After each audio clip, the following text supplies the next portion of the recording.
Theoretically, this is recording, so let's hope it all works out. We've never had any tech issues ever before on Proteus. Hi, me and Tanya are going to do something we don't normally do because I don't really like it that much, but I don't know. I thought I'd give it a try. I'm a little older and more mature than I once was. And that is, we are going to be doing a round, analysis commentary video here. And it is going to be the public forum finals from NSDA Nationals 2024, which was between Durham BH and Plano West LK? Plano? I don't know. I'm not from Texas. I think it's Texas. Anyway, with that said, we're going to be approaching this a little bit differently than we have historically. Tanya is going to be flowing this debate, like taking it, seriously, whatever, flowing it and whatnot. And at the end, Tanya will have a decision based on the flow. I am not going to flow it. I might take a few notes just about what I'm thinking, because I'm basically trying to pretend I'm like a lay judge, a flay judge at best. Just to give perspectives on this, because I know that there are a lot of differing opinions that I've seen online about the results of this debate, and I'm interested in seeing if me and Tanya align, if we disagree, whatever on that stuff. I have watched this video in the background before, but didn't think a ton about it. I just kind of wanted to see if they did any, weird PF stuff. Tanya, as far as I'm aware, has never seen this. Is that correct, Tanya? I have not. Awesome. So we're going to get into this in like literally 1 second, but I do have to go on a brief rant right beforehand, Tanya, that I didn't tell you about. Tanya, you don't know this, theoretically. Maybe you did, because I think you've been to NSDA before. You've been to NSDA, right? Yeah. Great. NSDA, I don't know if it was this year or last year, decided if you want to do thank yous in debate finals, it comes out of your speech. And my understanding is the reason they made that decision is basically, I guess speech people complained and were like, well, we don't get to do thank yous in finals. And it's like, I think that is actually the wackest thing I've ever heard in my life. Like, these kids just do not get a chance. And if you make it to national finals, you finally get the chance to do thank yous, right? I think thank yous are so important that there's an entire Proteus video dedicated to just national thank yous, right? And the idea that they're like, yeah, but like, speech people don't get to do it. So you know what else speech people don't get to do? Everything else we do in debate. They don't get to talk really fast. They largely don't have like partnerships. They don't have evidence all the time. It's not the same thing. And the idea that it should all be the same, it's not. And debate people like thank yous, and speech people maybe don't, or maybe they do want them. And I don't understand why the solution is like anything that goes against the tradition of debate historically. They do it in college. It's a cool thing. Like, it's actually insane to me that you don't like kid gives thanks. Put a cap on it. The Parley, put a cap on it. They're like, you get 5 minutes maximum for your thank you. Set it at 2 minutes if you don't want to waste a bunch of time. For speech, give them 1 minute. And it'll add 7 minutes to the final round. The NSDA is whack. All right, we're going to get your thoughts on that, Tanya, for me. That is bizarre. I didn't know they did that. And that's like a weird reason to have done. I thought you were going to say it was like a time thing, like it was to stop the rounds from going over. I'm sure that's part of it, but apparently people complain this week. So that's my understanding from the vibe on the end, right? Again, thank yous don't have to take very long at all. And the real thing is like, okay, if you're in policy, maybe you can justify giving up 1 minute. If you're just a god, you can give up 1 minute.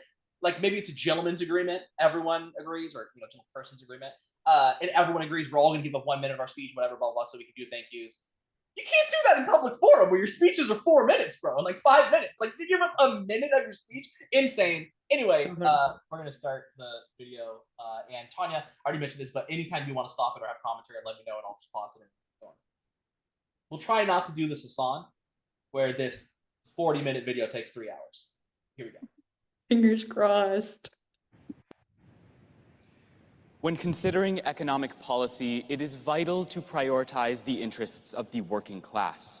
However, Dean Baker of the Center for Economic and Policy Research explains in 2014 that because trade barriers between the US and EU are already some of the lowest in the world, a trade agreement would provide no noticeable benefit to the average working person. That raises the question, who stands to benefit? I'm going to pause it already. I know I said I wouldn't do this on. I'm not flowing. I'm just listening. But for you students who are asking questions a lot of time about like, how do we think about debates? How do we process it? Immediately in my mind, I'm thinking about, well, this is their opening statement. Like, they're dedicating significant time to this in the grand scheme of things. We're one claim in and we're 28 seconds into this 4-minute speech. To me, they are very clearly trying to preempt a negative argument. Or I guess affirmative, because if I'm not mistaken, this seems actually is the negative. I just think I got that backwards because it's BF, and that should be illegal, but it's fine. They are trying to preempt an affirmative argument, because the affirmative is going to be reading arguments which indicate that, like, on net, in terms of like trade deals or whatever, they generate value. Like, there's a ton of evidence that says, like, oh, GDP goes up and so on and so forth.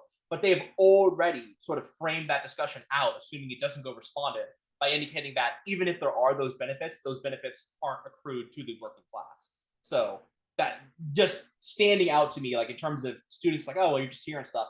We're one argument in, and there's already significant strategic utility, in my opinion. The answer comes from Dr. Camargo of the University of Lisbon in 2019, who explains that when a US-EU trade deal was first proposed in the early 2010s, what resulted was the largest corporate lobbying effort in the 21st century. Pro-business lobbyists dominated every aspect of the deal, its provisions shaped by and for corporations. Because this deal would be no different, sidelining the needs of Americans in the name of profits, we negate. Resolved, the United States should establish a comprehensive bilateral trade agreement with the European Union. Our sole contention is an economy that works for all. While corporate lobbying will ensure the benefits of this deal may pad their profits, the true impact on workers is definitively negative in two ways. And the first is undermining labor markets. When trade restrictions are lifted, American corporations do what is best for their bottom lines, outsourcing jobs to European nations with the lowest labor and the lowest minimum wages, namely countries like Bulgaria, Lithuania, and Romania. Professor Joel Paul of UC Berkeley explains in 2015 that lower wage countries are forced to compete with each other for US capital, a race to the bottom in which countries must sacrifice wages and labor standards to attract the most investment. While the economy may grow on paper, the end result is lower wages for workers and greater income inequality across the board.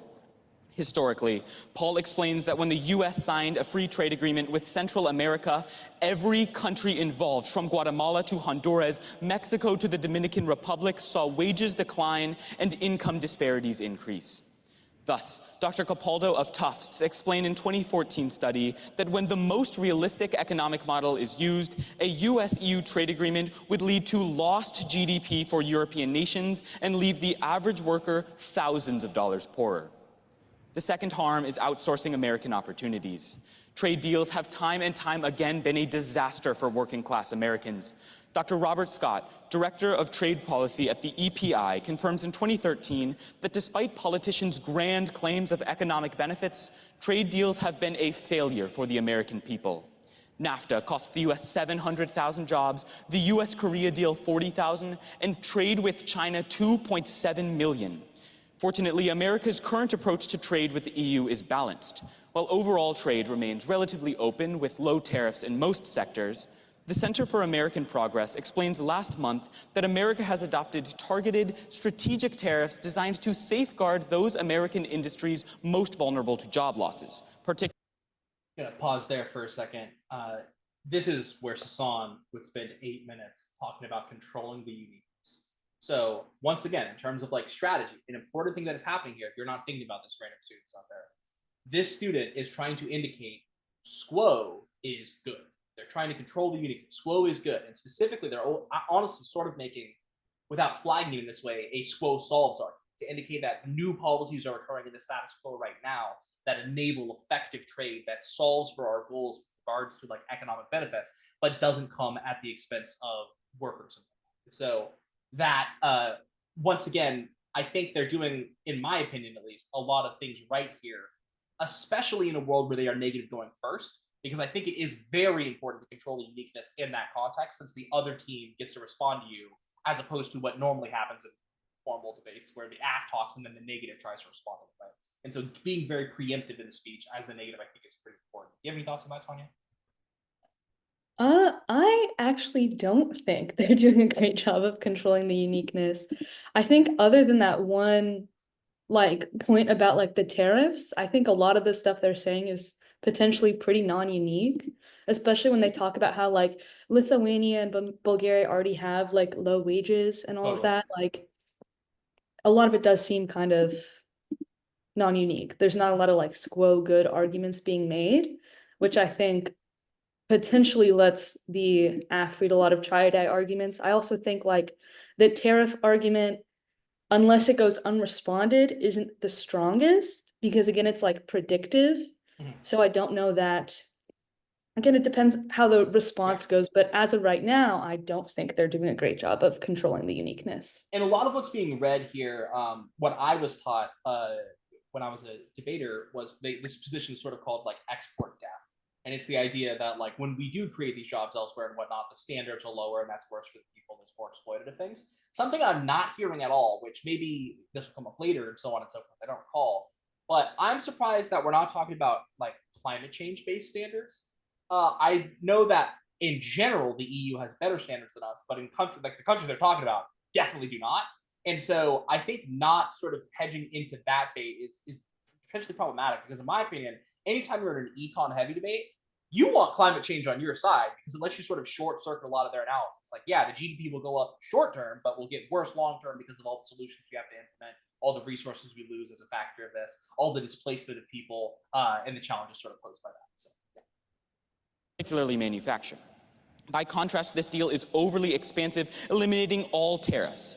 Dr. Scott explains this deal would expand how much we import from the EU far more than how much we export, growing our trade deficit, and concluding that this expanded deficit alone would kill 71,000 American jobs. I'm going to pause. Homie said it's going to eliminate all tariffs, and I saw Tanya's face. Okay? Now, Tanya, I definitely want you to speak to that, but I also want to know, from a debater perspective, now it'd be in this situation, it would be very different because you're on a stage, there's people in the audience, whatever. But most of your rounds aren't like that. Most of your rounds, your judge is 5 to 10 feet away from you, 15 feet at the most. In partner style debate, if your partner is not looking at the judge while you are giving your speech, I think they're goofing. Because in this moment, I think you'd pick up on Tanya, like, not vibing with that. Like, oh, I might need to do more work on this later. That might not be something I can go for. And it was just a small thing. Like, Tanya didn't go like, oh my God, you know, she just like kind of like looked a little disgusted. And if I'm in the back of the room, I look way disgusted because that's the worst quality of me as a judge. But paying attention to your judge really matters. Tanya, what is it about that statement that you're struggling with? Or you just like, that's just like a big claim they're making, or what are you thinking? I just think that if the affirmative was to come up and say like, we don't eliminate all tariffs, I don't know that I would think that's an unreasonable claim. You're never going to believe what the affirmative comes up and says in this debate. But oh, yeah? Okay, cool. Sorry. On top of this, without tariffs on imports from lower wage nations in Eastern Europe, U.S. companies would outsource jobs benefiting their bottom lines at the cost of American livelihoods. Overall, the official assessment of the 2014 proposal of this resolution concluded that 715,000 American workers would lose their jobs under a bilateral trade agreement. To build an economy that works for all, not just the largest of corporations, we are proud to negate.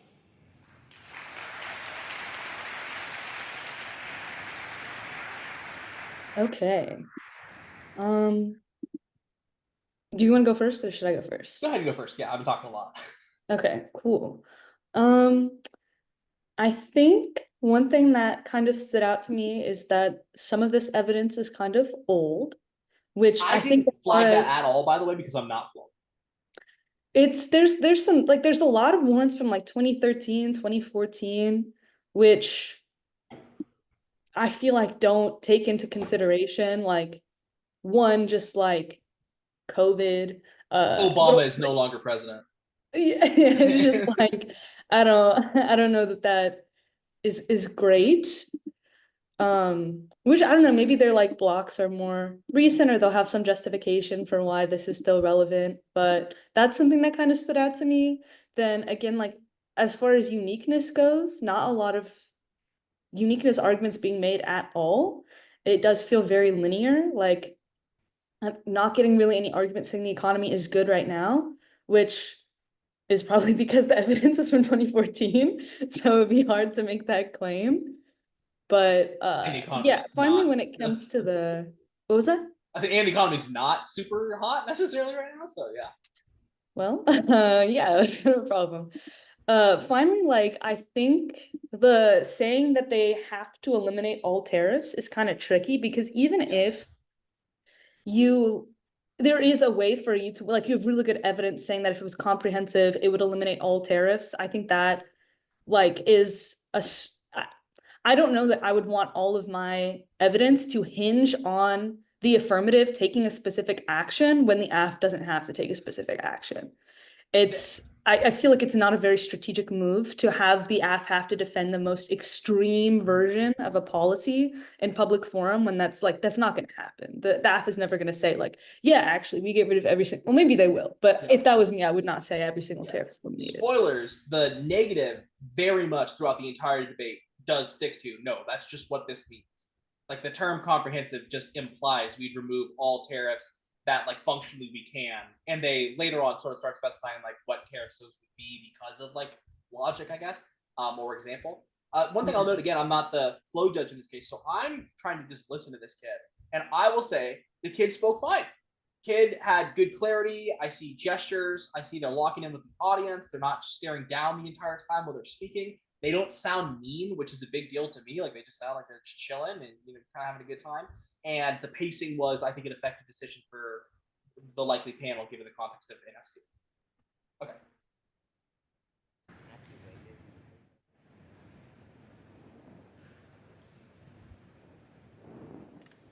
Okay, cool. 1213, speaking second on the pro. Are any of my judges not ready? Wonderful. Trade is never a guarantee. Marcus, the Institute for Economics in 2022 finds that the future of US trade can at any time be determined by the whims of politicians, so now is not the time to rest on our laurels. It doesn't have to be like this. With the necessary protections in place, trade deals do work, from the US-Vietnam BTA, which decreased poverty by 9%, to the US-Australia BTA, where US trade fuels 7% of Australian GDP. In fact, analyzing the 11 biggest US trade deals to date, Bandari celebrates that production, demand, job creation all increased. To give a tried and true trade deal a chance, 1213 affirms, our sole contention is economic growth. While our economies have recovered from the pandemic recession, we aren't out of the woods just yet. Omar of Columbia in 2024 finds that high inflation is slowing certain sectors of the economy, with Reuters from yesterday continuing the indicators point to a second straight slow quarter. And in Europe, Alan of Columbia in 2024 explains the economic stagnation has lasted for a year as the indicators of growth are, quote, flashing red. This goes beyond just Wall Street, with the average citizen being hit the hardest. In manufacturing, Kemp of Reuters in 2023 finds the growth has stalled due to lackluster spending, supply chain disruptions, and declining production, which is why the Federal Reserve this week concludes that manufacturing employment has consistently declined since 2021. And in agriculture, Daniel in 2024 similarly continues, we've lost 140,000 farms in the past 5 years. In this regard, a trade deal is not all or nothing. While some barriers would be lowered, protections that are critical to our strongest industries would remain. From the USMCA, where Adams in 2009 explains the restrictions on US sugar imports were gradually phased out over 15 years, to Chorus, where the USTR in 2024 finds that auto tariffs were adjusted to build up US manufacturers and prevent South Korean cars from flooding our market. This allowed us to adapt to changes in trade. Riker of MIT in 2021 concludes that in places like the manufacturing industry, delaying tariff reductions by just 2 years avoids labor losses and benefits capital, boosting long-term production. Fortunately, I feel like, similar to your complaint about the negative going for, like, the most extreme version, I feel like the AF is kind of like doing their version of that here, where they're like, oh, tariffs will just go away. All the ones that are problems will just go away, right? You know, they eventually over time will be phased out, or like, no, this specific time from here. But if just 2 years of delayed time, but like the AF obviously doesn't get to defend that in 2 years we phase out this. It doesn't get to defend what specific tariffs do occur. And so that's why I think this ends up being such a central part of this debate. The second thing I want to note as a lay judge here, I feel like this kid wants to spread so desperately. Like, I keep seeing him like, You know what I mean? And that I think that despite that, they're like keeping at a relatively good pace. I also think that they did read more explicit and up to date uniqueness. But then once they got into the actual like analysis of trade deals, they start going 2009, 2013, and so on and so forth. So seems like similar issues here. It could of course be because that's like when the USMCA and whatnot were going down, and so that's kind of when the evidence was written. But I think both teams here. I guess what I'm trying to say is in a debate where neither team gets to guaranteed assert how this trade deal, comprehensive trade deal would look, I think cross-ex will end up mattering a lot relative to the actual speeches themselves. Because since no one's going to have, in my opinion, firm evidence that says one way or the other exactly what it looks like, it's going to be convincing the judges perceptually why you're right. And I think that mostly occurs with cross-ex. But I don't know if you have thoughts on that. Yeah, I think that the so far advantage has been, or contention, whatever. There's like a lot of defense here. I think a lot of this could have been read later on if necessary. 100%. It's a lot of reputation. Especially since there's only one contention being read, I think that it might have been better to have two contentions with two different impacts. And then instead of reading all of this defense in advance, if you get to the rebuttal and you're like, there's just too much on econ, just go for something else. Like, I think that you can either read this defense in the next speech, or if like it's so overwhelming, the answers are so like, there's just so many, you just kick it. I am up. Yeah, I completely agree. And I think that one of the weird things that happens in this debate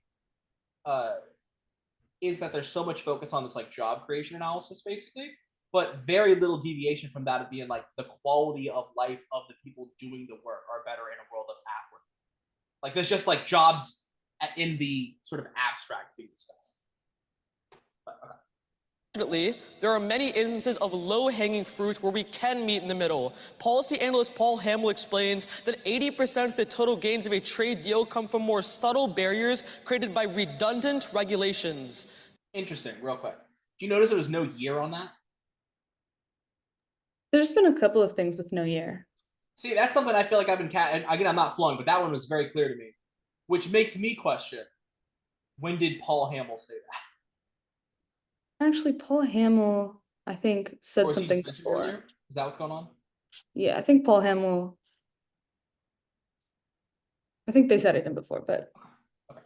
These non-tariff barriers are a web of bureaucracy. Dr. Burden finds that from nearly impossible U.S. laws requiring EU dairy producers to only get authorized by certain institutions to disparities in what the definition of the word organic means, complying with standards just burdens exporters with unnecessary regulations.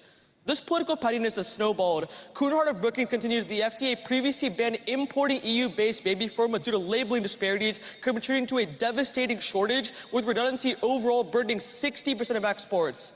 But when we look to history, regulatory harmony is achievable. The USTR explains the US-Korea FTA, we met in the middle on standards like copyright protections and software legitimacy. The impacts are twofold. First, the trade itself. By breaking down barriers, Romagosa in 2016 celebrates that trade would double, with exports rising by 110%, which is why the Atlantic Council finds that 1.1 million jobs will be created in both high and low-skill industries. The second impact is the investment brought on by reduced regulations. Because of unnecessary bureaucracy, which increases business costs, investors are wary, as Dr. Evnet analyzes 60 countries, 10,000 transactions, and finds that trade barriers deter investment. But without these barriers, investors would flock, as Carroll celebrates that bilateral investment would increase by 38%, which Kalamanu in 2021 finds increases economic growth broadly by stimulating businesses, meaning more jobs and cheaper goods. To ensure that the average citizen prospers, affirm.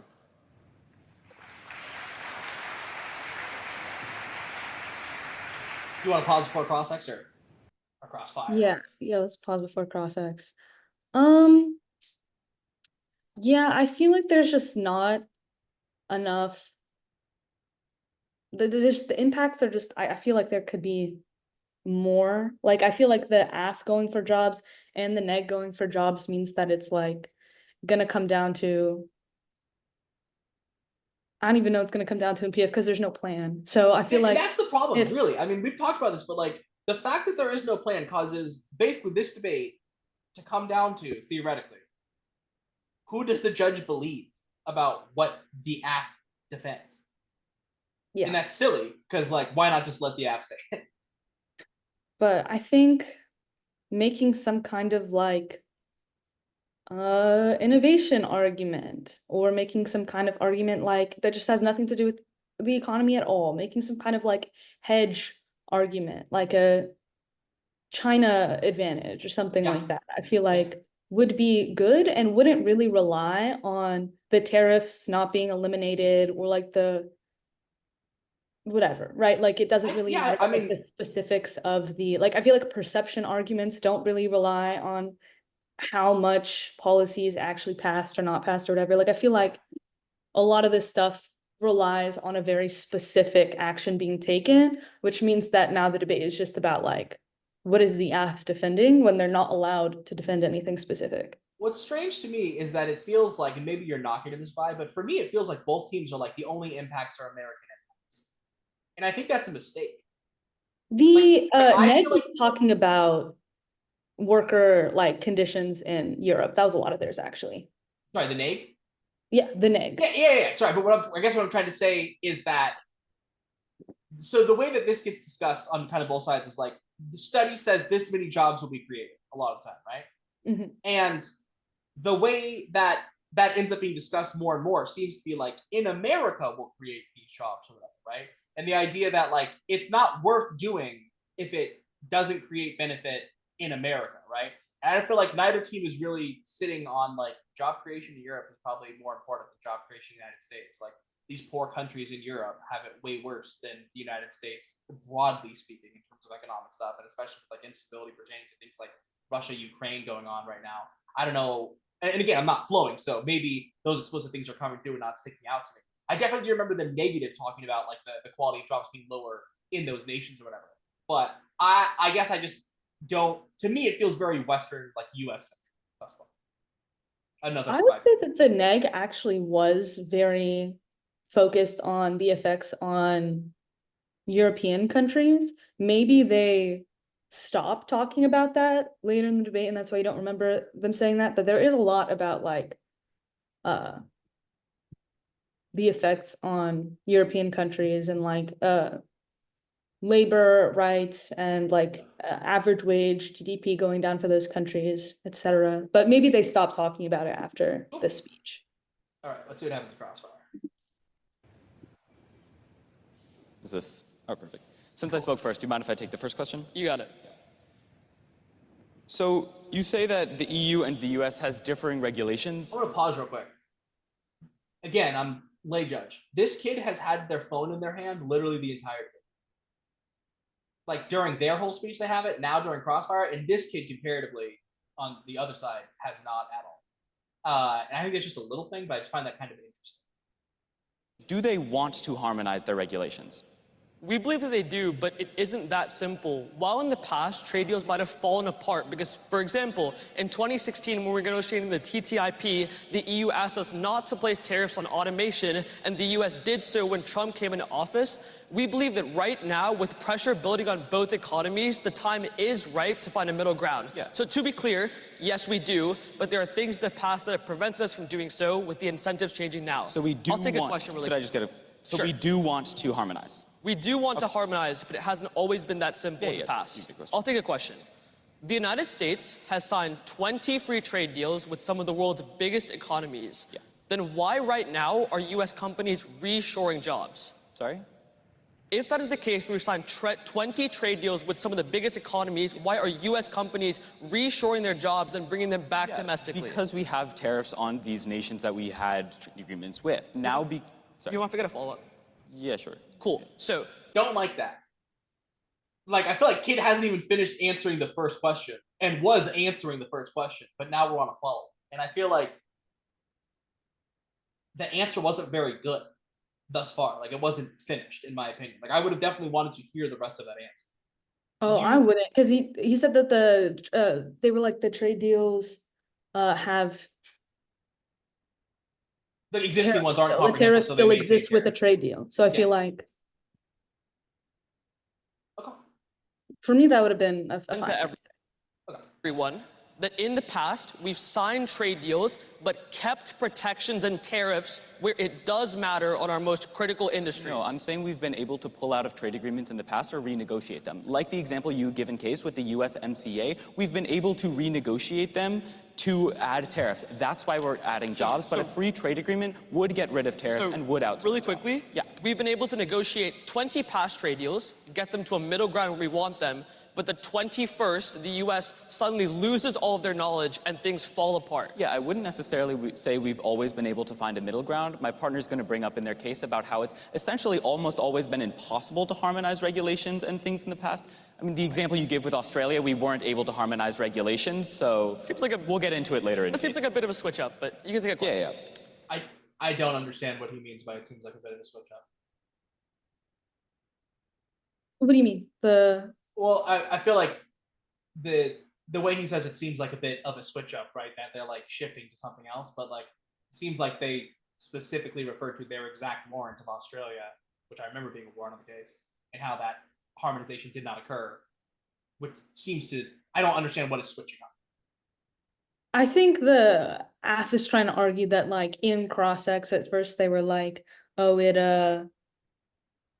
we were able, I think it's literally just about switching up like the CrossX answers, not like. Okay, so versus, so I think maybe that to me comes back to what I was saying, where like, I think maybe that kid had more to say, like with an explanation of the like quote unquote yes he gave or whatever at the beginning. And now he's just kind of giving that. And it's like, well, now you're switching up. And it's like, well, you asked a follow up before the kid stopped talking. And I also, I guess what I would note is perceptually to me, and again, I'm fully right now in lay critic mode, not like flow critic mode. I don't like when people ask like 3 questions in a row in public forum Crossfire. Especially because it feels like you're kind of jumping on the person who don't want them to actually answer your question. And I think it looks perceptually weak to a certain degree. And I think the idea that like a lot of kids, I think I've seen in public forum, admittedly, not really answer questions. I've seen it in every format of it. I don't want to single out public forum, right? I mean, LD, you know, everything, it happens, right? I don't think this kid was doing that. I think this kid was just actually answering his question, wasn't trying to waste extra time from Crossfire, and then just gets cut off. And then it comes back to like a weird kind of situation. I don't know. I'm not loving the CrossX presence from the other person thus far. It seems a little like kind of jumpy, so to speak. Not like mean, which is good, but like it's like throwing me a little bit off. Do you have any? I mean, is the vibe check pass for you? Is the vibes fine? Vibes are fine so far. I don't Okay, really great. Fucking flow critics, dude. Okay, so could you just explain to me how does investment help the average person? So we say that while investment may start at the top, it does filter down. For example, if I invest more in a company and they're able to produce more goods, demand subsequently rises for those goods, they expand the size of their market to employ more people. That's why our evidence indicates that especially when we look to currently low-wage jobs, those investments, for example, and the wages rose 9%. Yeah, so your argument is a defense of the 80s era trickle-down economics, is what I'm hearing. So, and everyone like clapped. I can't. So, William, I think that oversimplifies the issue. I think technically it oversimplifies the issue, but I think this kid's exact words were the money filters down.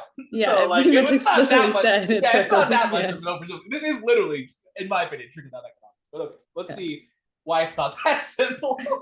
If economics was such a simple concept and your case was correct, the average American would not be suffering. Right now, we contend that things like jobs are going down, wages are going down, and the average American is not having a good time. But by signing this trade deal, which we've been asked to debate today, those policies can still be applied to the modern day, and we indicate that is a reason why you should sign this deal. Sounds good. I don't like this either because I think it brings something you mentioned earlier, which is like, all of this debate, I mean, there was one mention, I think, the pandemic, I can't remember if it was after the day, again, I'm not flowing.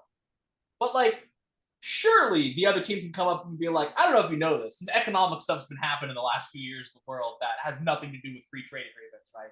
Various wars, pandemics, the monkeypox thing going on now, quote-unquote supply chain, like, all of that various stuff.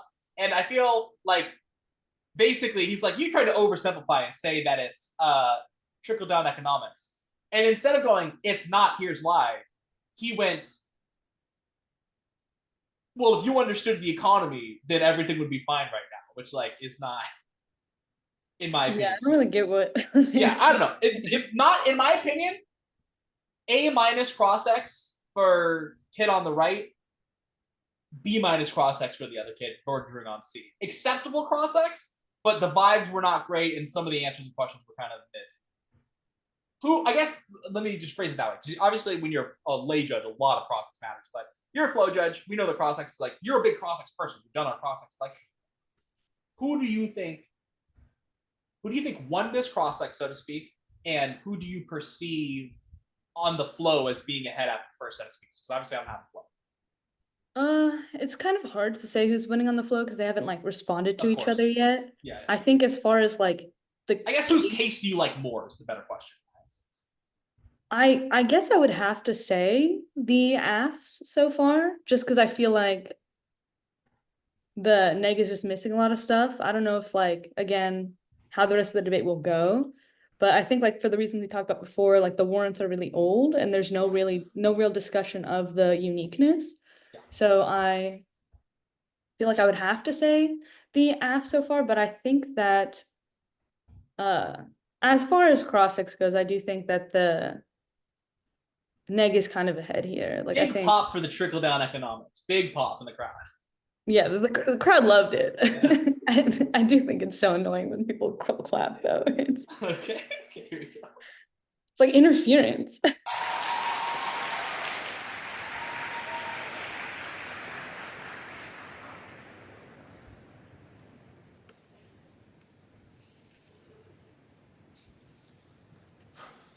Is anyone not ready? Love that question. Time will begin on my first word. The affirmative's case is so blinded by the theory of free trade, abstractions of economics, and the idea that the wealth will eventually trickle down that they haven't taken the time to look at the world around us. Since the 1990s, when the United States began signing into the trade agreements the affirmative obsesses over, like NAFTA, Guatemala, Singapore, and Korea, income inequality in the US has doubled and poverty has only increased. Entire manufacturing communities were destroyed, turned into ghost towns, made invisible, and abandoned by the model of economics that they defend. This kid, I hadn't thought about this one. I think this kid's cracked as far as Oh, I don't think goes. it's paused. I think it's just muted. What? Oh wait, never mind. Okay. Oh, sorry. This kid, speaking wise, as if I'm viewing this purely as a late, on fire so far. Like I think great pacing, great sort of emphasis on certain words, effective gestures, and they're not looking down almost ever, right? Like in like I know that's again in a technical debate, who cares about that stuff? But in a lay-ish, flay-ish area, I think that stuff matters. This kid to me is the best speaker by a lot so far. And the other people, obviously excellent speakers. They wouldn't be in this round if they weren't. But to me, this kid has gapped them. And I don't know if like that's your vibe as well. But I also see you nodding a lot, Tanya, as the flow critic and whatnot. It seems like he's finally starting to address some of the stuff you wanted in terms of the uniqueness a little bit. Is that kind of what you're picking up on, or what? I think the extensions that are being made are good, and I think that yeah, I feel like it's I don't know if it's necessarily answering the whole like uniqueness problem, but I think if they do bring up like any kind of like squo good argument, then like I think it does pretty effectively turn case. All right, sweet.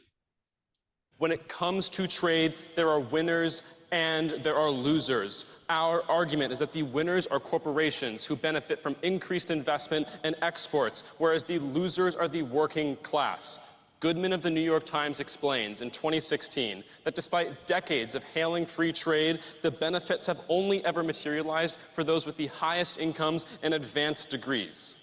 On their argument about job growth, their logic is once again flawed. The Atlantic Council evidence assumes that those who lose their jobs can simply find new ones. But Dennings of Forbes confirms in 2016 that historically, for the workers who lose their job to trade deals, the promised benefits never arrive. Most end up in lower paying jobs and with lower lifetime earnings. The reason is that without protections, the largely high-tech industries that most jobs are created in are inaccessible to most Americans who lose their jobs, which means the few benefits while the rest are left behind. That is why their Atlantic Council evidence does not mention the word low-skill workers at any point, because trade deals for the past 3 decades have made the exact same promises the affirmative is making to you today. They fell flat then, and they will fall flat now.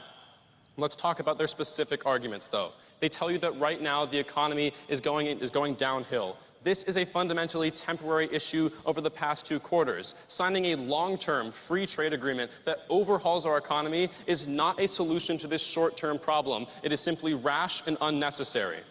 Additionally, they say that our trade agreements preserve provisions like tariffs to protect workers. But for example, their evidence like NAFTA, even though we had these slow phase out of tariffs, still killed 700,000 jobs. Additionally, the only few tariffs that are still high now in places like steel and agriculture are the only things this deal could possibly remove, and they overwhelmingly kill jobs. On their argument about aligning regulations, what Andre Sapir of the Center for Economic Policy Research explains in 2013 is that it would be impossible for a US-EU trade deal to align our regulations on things like food and safety that they bring up. The reason is that regulations are political, dependent on politicians' different ideologies, and the US and EU fundamentally disagree, which does not change with a trade deal. That is why Cornish concludes in 2014 that for these 7 years we tried to negotiate this trade deal, we threw out the idea of aligning the regulations that my opponents talk about. I really like this argument. I think it's a very important argument. I'm not sure that I love the warrants on it, but I think that it's very important that they try and beat back the harmonization of regulation stuff if they're going to get their way in this debate. And I think they do a pretty good job on I like the evidence level, but I prefer the sort of first level analysis that like inherently these are political things, so like ideological, like whether or not you need this thing to be this amount of safety or whatever, has very little to do with the practical nature of a trade deal and more to do with what people actually believe in on their particular side, right? And I think that, again, I'm pretending to be lay critic, like that's probably my like actual experience when I think about these things, right? I think that like in the United States, especially, like people who are Democrats versus people who are Republicans have very different ideas about safety and about sort of regulations pertaining to products in general, whether that's the environment or individuals or labor or whatever it might be. So I think that it was good that they're spending a significant amount of time there. So the non-lay critic in me is a little worried because this kid is spending a lot of time on very few arguments. But I do like, as the layperson, that they are spending so much time on the arguments that every argument they pick so far, I think is an argument they have to win or need to be close on to have a shot at this. Is that your perception at all, Tanya, or what do you think?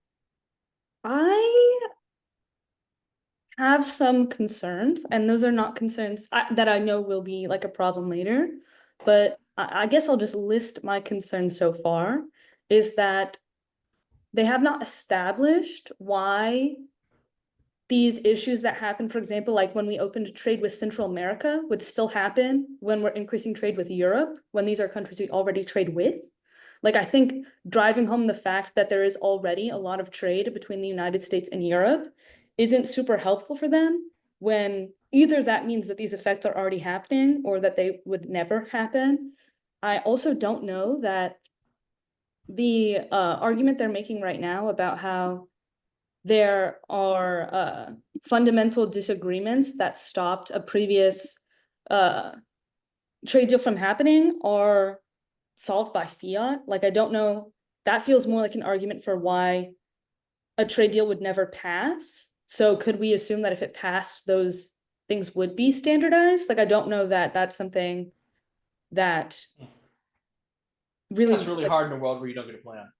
Yeah, I feel like that is kind of more of an argument about like why trade deals haven't been able to be, because from this it sounds like that is a prior requisite, a prerequisite to having a trade deal is agreeing on regulations. So even if we're not talking about like, oh, did you fiat the F or not? Like, I think, at least to me, the impression that I get is like there would have to be some kind of agreement. Maybe they could argue that that would mean the EU would concede to more lax US standards. I think that's maybe an argument you could make, but I don't know that saying that like there will be no aligning at all makes sense. And I don't know that that's like an offensive argument. I wonder if they're going for the opposite. I wonder if instead of going for, I think they're potentially going for, there will not be concessions, rather that the United States will not get concessions they want in terms of like what tariffs are removed, etc. and therefore the benefits of the affirmative would be minimized. And so the relatively small detriments of the negative are like increased perception. Wait, so you're saying that they'll say that the US will increase regulations to Well, I meet think what they're trying to standards? say basically is, so a lot of the ask case, again, from my perspective, was purely based on like US benefits, US benefits, US benefits from this. I think they're trying to go for, in a world where there is not harmonization, right? Like, sure, fiat the plan happens, but the normal means process of that would be the United States doesn't get its way through this negotiation process, and therefore the act doesn't solve nearly as much as you think it does, because we operate under whatever tariffs exist or whatever things are sort of more beneficial to Europe as opposed to the United States. And again, not flowing, but I think that's what I'm hearing, and maybe they'll explain a little bit more. But on the flow, it might look different, which could be what he actually said. Maybe. I don't know though. I feel like a lot of what's being said so far is pretty defensive. Like, I thought the answer on the economy stuff was like not great. Just saying that like, oh, this is a temporary problem. Is like, that was not only was that bad, but there was no warrant. There's no warrant, and the uniqueness wasn't just it was talking about like since it was like 2022 or something. No, since 2021, the production has been declining. So it's like, is it like, I feel like there needs to be a response to that it's not just like 2 quarters. Like, a lot of their evidence is from 2023. Well, and it seems really easy to pop that, because it's like, I don't know if you know this, but during 2021, there was actually a global pandemic. Right, but there's not any responses being made. Yeah, well, that's what I'm saying. Like, it's just so weird that like anytime they like, it feels like the people in this debate are just ignoring what was going on in the world before the year 2020, which is not good. But yeah. Yeah, I don't Other than in their warrants where they cite 2016 and 2009. I just think it's very strange to have an econ argument and not be updating your uniqueness. It's like politics. It's like reading numbers that are like, if we it's very strange, and I think it's like they're trying not to make any claims about the economy at all, which I feel like does really make it hard. Like, it just feels very linear. Like, I feel like if it is almost like they're just going for like the on plan a doesn't happen. philosophical level, it's bad to like screw over workers. Yeah. Which I think, like, with the applause that happened during Cross, like, might be a strategy that works for more lay judges, is like, this is just ethically a wrong thing to do. But I think, one, the neg has more options than that. I don't think that they have to just go for this is bad for workers. And two, I think that like the AF does potentially get to make like try or die claims, which would be more persuasive to like float judges. Yeah. All right. That is important because their own evidence says that 80% of the benefits of this deal come from aligning regulations. So if their assumptions are unrealistic, they will massively overestimate all of the gains that they have told you. Finally, on their last argument about investment, you need to ask yourself, who does investment going to corporations benefit? Our argument is that largely that flows into high-tech industries that most people fundamentally cannot access and are left behind by their abstractions of economics. The Kiel Institute for the World Economy concludes in 2010 that increased foreign direct investment into the United States has only fueled income inequality as a result. For the past 3 decades, we have seen the failure of free trade agreements over and over and over again. They can throw study after study at you, but it was wrong then, and it is wrong now, and we are proud to negate.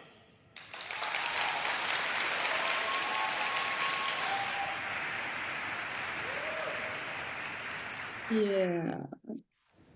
I don't know. I think that they did a very good job in that speech. Like, speaking wise, I agree. I think they were a very good speaker.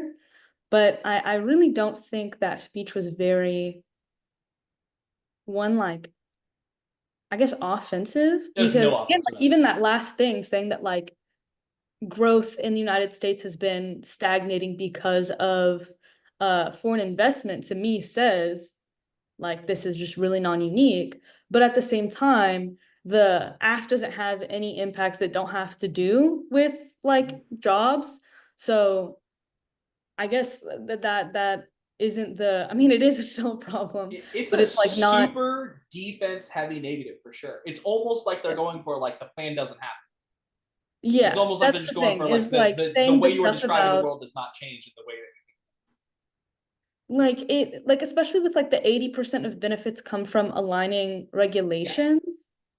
like the stuff that the AF is saying is like the neg is just kind of like an impact turn to the AF. So I don't see how like no benefits happening also means that like the drawbacks still happen, because to me saying that there's no benefits from this means that like there is no increase in trade, which I feel like if there's not an increase in trade or like a decrease in regulations, then on we trade, also don't see the DA. Yeah, it's like an internal link takeout instead of it's straight. yeah. So I don't know. I think that like there is, especially like I think that saying that there is a change in regulations in some way is potentially more like, I don't know, like more of a, I don't know, offensive argument, right? Like it's almost like they're going for like a like a going for like presumption here. Yes, I don't really. it's a presumption debate. That was actually my takeaway when I watched the entire thing the first time. I will know. So when I teach my students in not forensics like speech and debate, but just like a college level argumentation debate class, one of the big things that they get stuck up on when it comes to policy style debate is the link level, because there's this instinct when you're the negative to not say the plan happens and it's bad, but instead to say, so the plan doesn't happen or the plan shouldn't happen. And it's like, no. The plan does happen, whatever the plan functionally is. Like the app does the thing. You just need to say it's bad. But right now we're kind of heavy on like the app does a thing, but that thing doesn't do anything. Or if it does do something, it's kind of this small bad thing.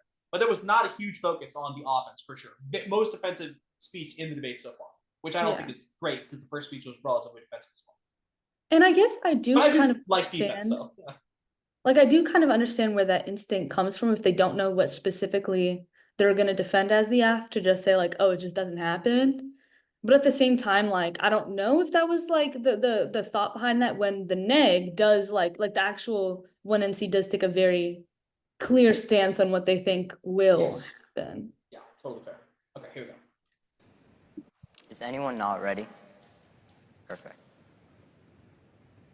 They have claimed that our arguments are theory, but real-world historical examples prove them. In Australia, poverty decreased by 9%. Okay, this kid wants to spread more than anything. Look at that hand. That is just the spreader's hand. That just, okay. Don't love it. The lay critic in me does not love it. Showing you how the elite aren't just benefited, but also the lower class and the average citizens. They cite examples like NAFTA, but their evidence comes from an author in 2013 whose article is titled "Jobs Claims Are Pure Baloney." It's not an academic. I have something. This is like I don't think either side is really signposting, so that's hard for me. I don't really know where we are right now. I want you to. I don't know if you heard what the last thing he said was, so I'm just going to go back like 5 seconds. This ends up being something this kid is obsessed with in this debate, and I think this was such a waste of time. So let's see. Citizens. They cite examples like NAFTA, but their evidence comes from an author in 2013 whose article is titled "Jobs Claims Are Pure Baloney." It's not an academic article, whereas our evidence indicates that a reason why job loss actually happened in NAFTA was because of automation and not the free trade agreement. So this kid is going to spend a bunch of time in this debate on, because the title of your source is "Job Growth Claims Are Baloney," it's not good.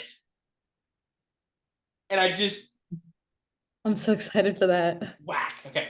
But even if we want to look at their own empirics, our evidence finds that just last year, NAFTA increased the GDP per capita for every country involved in the agreement, showing how the people are benefiting.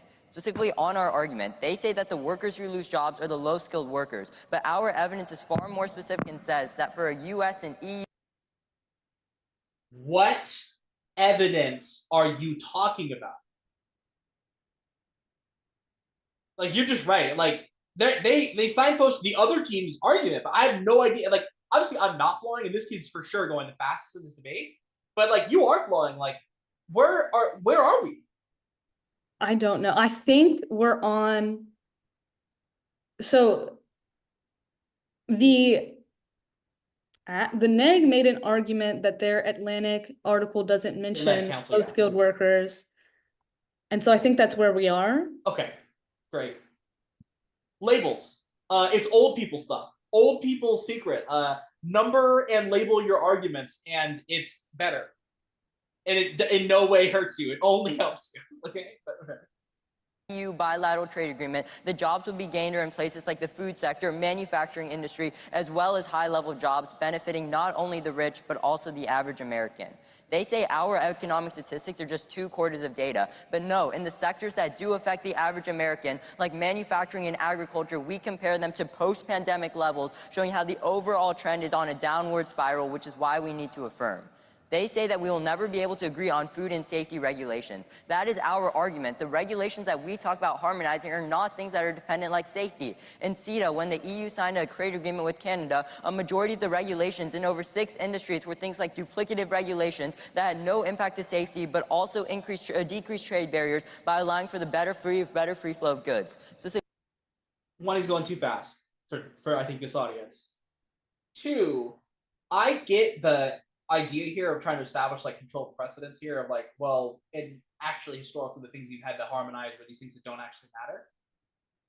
I do not understand in any way how Canada and what they disagree with the United States has any bearing on what Europe and the European Union disagree with the United States.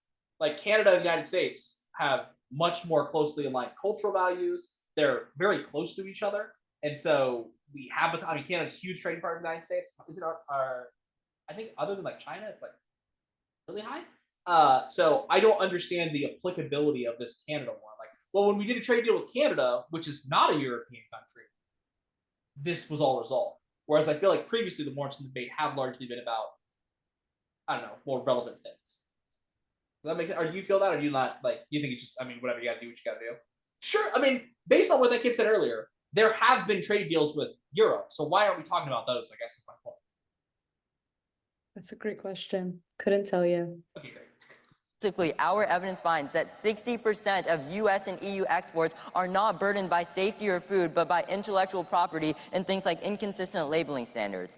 They say we threw it away in the TTIP. Absolutely not. During the TTIP negotiations, we had things like staged tariffs and harmonized regulations. But also think about it logically. These businesses want to make a profit, and these barriers, which have no actual ideological benefit, but are just redundant, will get removed.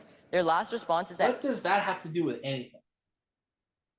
The businesses don't get to choose what the tariffs, and like their argument from the negative, if I'm not mistaken, was that politicians politically view these things differently. What does that have to do at all, unless the negative is right, that it is corporate lobbyists that are making the determinations about these policies? I don't know. My best guess is that this is like a Freudian slip, that they like meant to say that like these like countries want to increase profit, and then ended up saying like businesses want to increase profit. That's my best guess. Okay, great, great, okay. FDI only happens in high-tech industries. Well, one, our evidence indicates that it's overall across the economy, but second, it indicates that specifically the jobs that are being created are in the food sector and manufacturing, and even if my opponents are right, the overall demand for products would also spill over to other sectors like manufacturing and agriculture, benefiting not just the rich, but once again, the average American. Let's look at my opponent's case. Their first piece of evidence from Baker is a massive contradiction from this tough study that they cite. Baker indicates that overall GDP and wages increase, while the tough study that they cite is contradictory of that. My opponent's own evidence doesn't tell a cohesive story, but specifically on their first argument— What about that evidence is contradictory? Like I'm not flowing. Maybe you would know, Tanya, if you looked at your flow, but I'm not flowing, and I have no idea what the Tufts evidence said, or why it disagrees with this other piece of evidence. And I don't like that, I guess. For this to be the first place you go on their case, I need to understand why this matters or what we're even talking about. What I have down for Baker is that like trade EU barriers now means that there's no noticeable benefit to workers from decreasing these, like to increase trade or like a trade agreement. I don't know why that would be contradictory. Maybe like because the neg is saying that like it's the barriers that are causing the problem, but I also don't know that that's exactly what was being argued. Also, maybe they were like sharing dogs. It doesn't look like it though. Don't love it.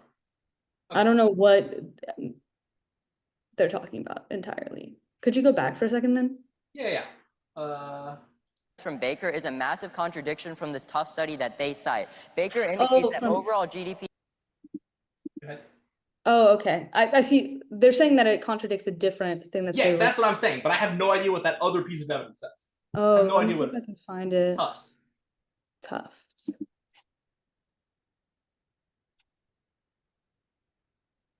I might have it down as the author. I don't know which one Yeah, is. see, which is not good because you know how to flow.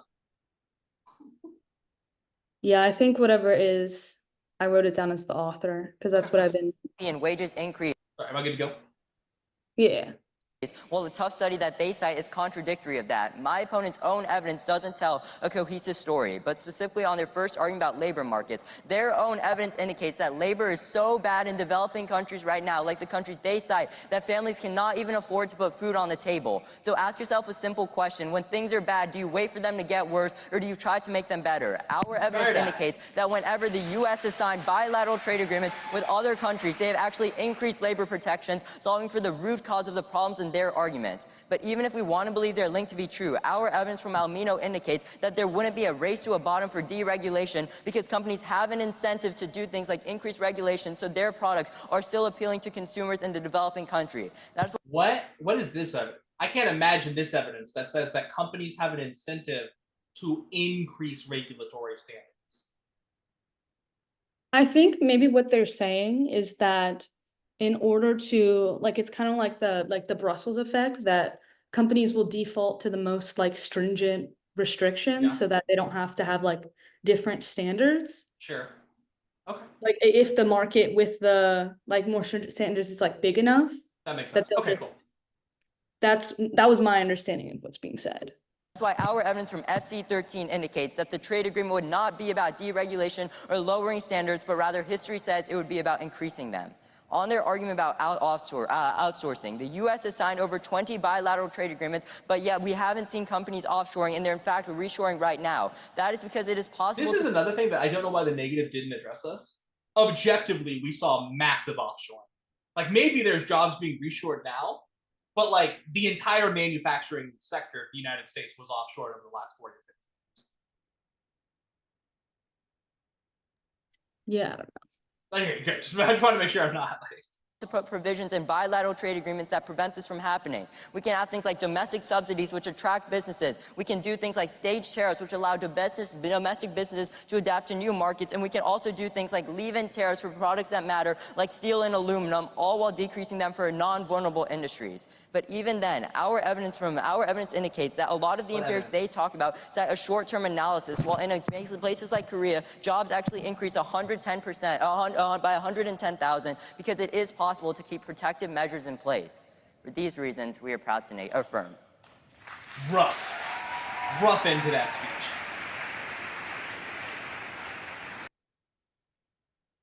I think the thing that's difficult is because they're both making very like, they're both like, they have very similar impacts. A lot of it does come down to like evidence.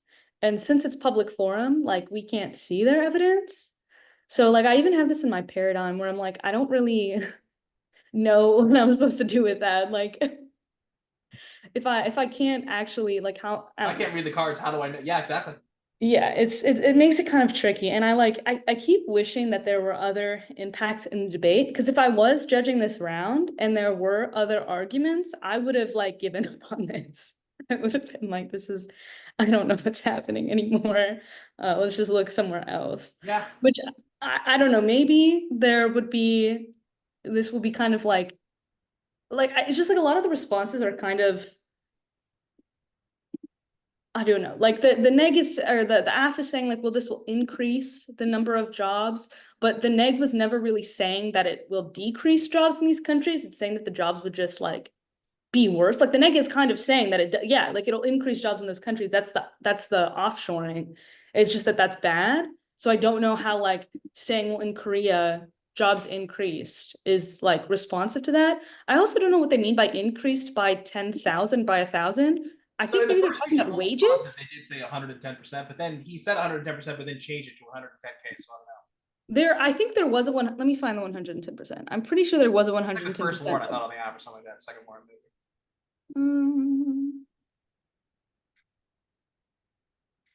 While you do that, I guess what I would say is my perception, lay critic, is that was the worst speech in the debate so far. That the other kid, and specifically the speaking was the worst in that speech thus far in this debate.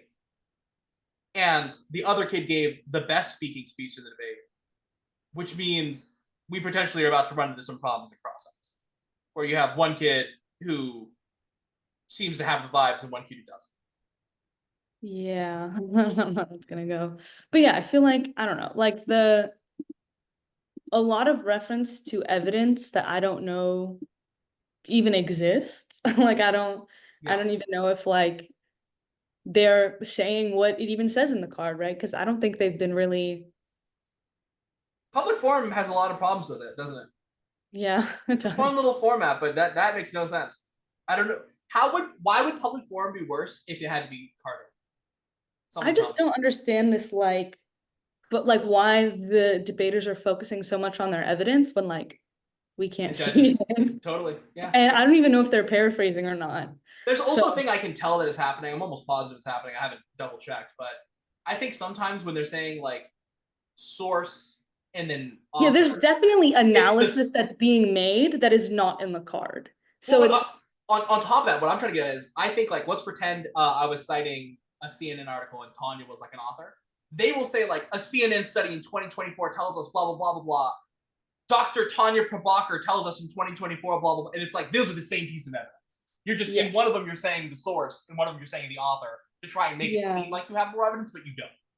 And I think like I understand why they're doing that as like full sites or whatever. I think maybe that's not a rule, but like I don't know what any of the rules are. Like they're trying to like establish that like the sources that they're reading are credible, but then when they start like referring it to them by just like the yes, exactly, that's what like it gets very confusing because I can't tell, like they'll call the same article 3 different things. Yes. I don't know. And one of those 3 things is our evidence, just our evidence. Yeah, exactly. Our evidence is like, I think that even if they weren't going to cite, I guess that's the thing is I don't know why they're focusing so much on like, we have a source that says this over like what the warrants. Yes, of the internal warrants, are. actual, yes, 100%. Like, I feel like, especially when we don't, like, I can't look at the card and like confirm what you're saying. I feel like you're better off just repeating the warrants within the card, which they do sometimes, but then like, I'm not really sure why the stuff they're saying is a response to the argument that's being made. Like with the Korea stuff, I don't know why that is a response to I don't think it does. What's being said. I don't know, like maybe they're trying to argue that this means that like the fact that people are making more money, I don't know if that's what that 1,000 is referring to, means that like any labor standard decrease is offset, or if that would, like, I just don't know. I don't know what the purpose of that argument was. I don't know if it was supposed to respond to the stuff about like, I don't know. I don't really know. I think this comes back to that baloney thing again, though, where it's like, if their evidence actually was bad and it didn't just have a bad title, why didn't you talk about it? Why didn't you say, here's what's wrong with this evidence, other than it happens to have the word baloney in the title? Yeah, I think what's hard is I don't think they have. They don't have each other's evidence. Are there computers? They do have computers, but I don't know the degree to which evidence sharing is great in PF these days, or if they're just sharing the case or they're sharing the cards. So I guess what I'm wondering is, have they hit this case before, and that's they were able to like, or did they look up the article while they certainly seem to have scouted each other, because there's certain things that are so specific to the other people. Yeah, I guess I'm confused then why. That would explain why like both of the cases are so like preemptive, but I don't know why you wouldn't just come up with like a new advantage or a new disadvantage in that situation and kind of not break new in public forum. That's something I want to know. I don't know. Because in this instance, if you broke new to a certain degree, right, like new advantages, contentions, whatever you want to call them, like, and the other team is just wholly preemptive of your other case, like that is just a win. Yeah, it's kind of over. I don't know. I feel like this is very strange. Like to just, I think even if it wasn't public forum, it's a little strange to just say like, oh, well, we have evidence that says whatever conclusion you're making without extending the warrants at all. And I think it's even stranger in public forum where we can't even read the evidence on it. So even if I wanted to go back and check if it says that, which I probably wouldn't want to, since that's like all that's being, I would have to check so many things on my own. I couldn't do that. So, and then a lot of times they're not even saying what that, like they're saying that the conclusion that their evidence comes to, or however they tagged it, without even referencing what piece of evidence it was. Yeah. Like, I guess with the assumption that like we would remember, which I don't remember. Yeah, you're flowing, you don't know. I have no idea. So yeah. And I don't know, maybe this is a me problem, but no, I don't think so. I don't think so. I'm a little lost, for sure. Do you mind if I take the first question? Yeah, go for it. Okay, so what protective measures would remain in place that protect U.S. jobs? Steel tariffs, for example. This is a comprehensive bilateral trade Right. agreement which definitionally removes all tariffs. CETA was also a comprehensive bilateral trade agreement, but we still had tariffs. But and I would just like to remind everyone that your partner in first Crossfire also said it's possible to pass a deal and then renegotiate it later on to protect domestic industries. I'm going to go ahead and really, take I'd like to respond to that very quickly. This kid is dog water at cross-sites. Dog water. It's not good. I'm gonna take a question. Like, it's like, so you really don't want to answer this, is what I'm hearing. And like the vibe, not good at all. Other kid, completely reasonable. I don't like where this is going. So let's see. I don't like that we're gonna be talking about whether or not tariffs are in place. Yeah, I don't like that. That's very ominous to me. Yeah.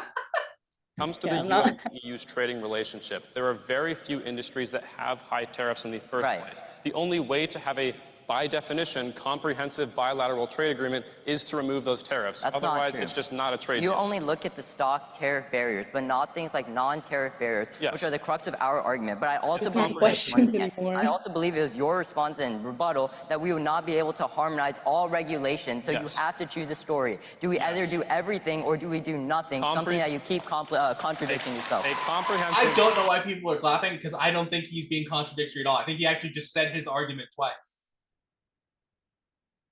I feel like there hasn't been a question asked in like since that first question. So we're just kind of Okay, we'll roll. A comprehensive bilateral trade deal removes tariffs by definition. That's just your picky definition. Empirically, it's not true. That's what trade places deals like do. South Korea, Australia. Every single that's a surface level analysis. Korea, NAFTA, all remove tariffs. Yeah, and they all increase jobs and also harmonize regulations on things like the automobile industry.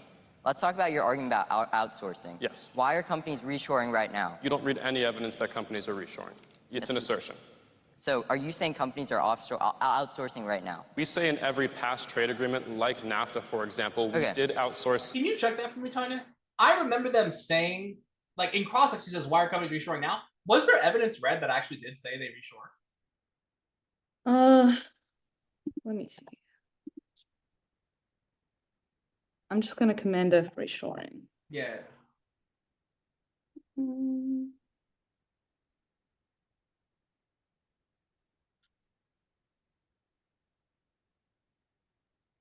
Well, I know definitely there wasn't a warrant read in this rebuttal. I don't think there was one at all. I think it just in Crossfire, the kid just asserts. Just said that reshoring is happening. Yeah, I don't think there was anything read. Seems relevant. 700,000. To be fair, it wasn't also read that offshoring is currently happening, but I think that's probably an easier sell than reshoring is happening. Like, I think that if you just asked me to decide by myself which is happening, I would. Yes. Which could be wrong. Maybe reshoring is happening, but I would intuitively think that it is not. Jobs were lost was because of outsourcing. Yes, it says we lost jobs, and our Scott evidence says that because you have lower wage countries in particularly Eastern Europe, they would be a candidate for outsourcing. What was the title of that Scott article? It says job claims are pure baloney. Does that sound like an academic article to you? It is someone from the Economic Policy Institute on the blog section with a PhD in economics, and he is citing his own research studies. You can take questions. It is a person who has a PhD in economics who is citing his own research from a well-renowned think tank. I believe it is very reliable. On the blog section, there's a reason why it ended up there. If you don't want to contest the argument, you can play these games, but let's actually address the issue. We have to test the warrant with specific evidence that we can implement protections, but you can take. Okay.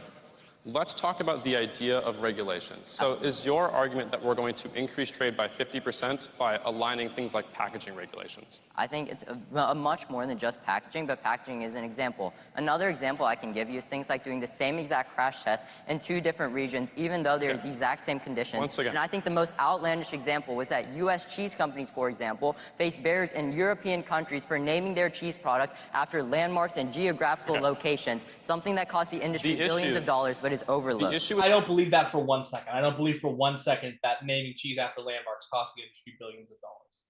Let's look it up. Landmarks. Cheese. Let's see. EU. This EU walking And there's no source, of course, there. This is an assertion. with European landmark names cost US billions. And then,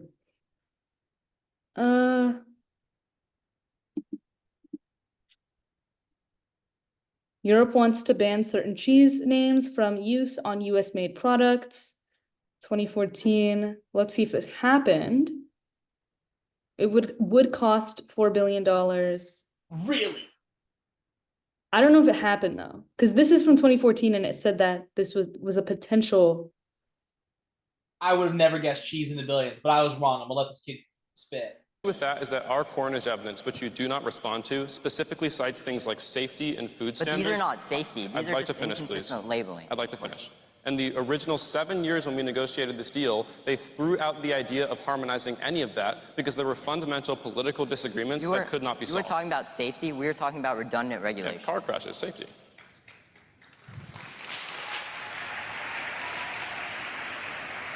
So it wasn't landmarks. It was names such as Parmesan, Feta, and Gruyere. See, that I know because those are like legal designations as a result. Like you can't call certain things. It's like champagne. Like you can't call something champagne unless it's from that region, from like legal things, like DOP tomatoes. But anyway.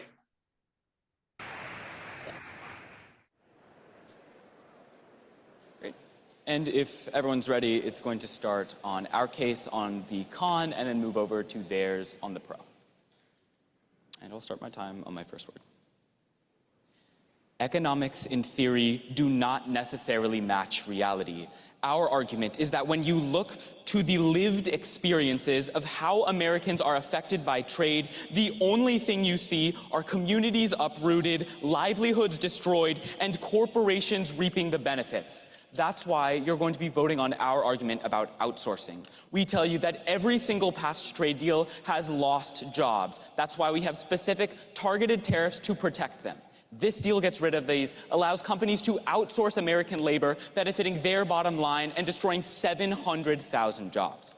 Let's go to their responses. First, they tell you in NAFTA it was actually increase in innovation that lost the jobs, not NAFTA itself. But they do not contest that our study is about specifically NAFTA, not about increasing innovation. NAFTA specifically lost 700,000 jobs, and the same would happen now.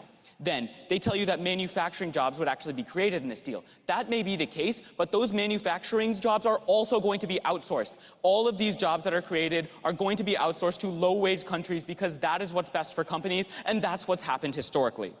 Finally, as far as just arguments I buy in the debate, independent of evidence, especially because I don't have the evidence, I just do buy that.